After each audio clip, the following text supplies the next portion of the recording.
मला भीती वाटतेय. रोज रस्त्यावरच्या खड्ड्यात पडून कोणी ना कोणी मरतंय, पण मी काहीच बोलत नाही, कारण मला भीती वाटतेय. मुंबईच्या लोकलमधून प्रवास करताना रोज 7 जणांचा मृत्यू होतोय, मी काहीच बोलत नाही, कारण मला भीती वाटतेय.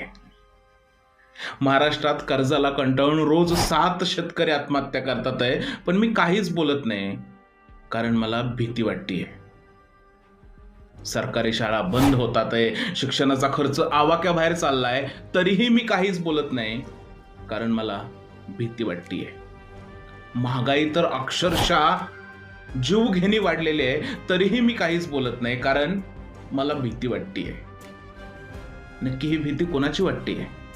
सरकारची का सत्तेवर असलेल्या राज्यकर्त्यांची?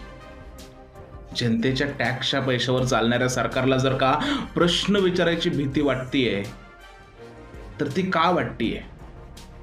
जर का तुम्हाला भीती वाटत नाहीये, तर तुम्ही सोयीनुसार मौन आहात का?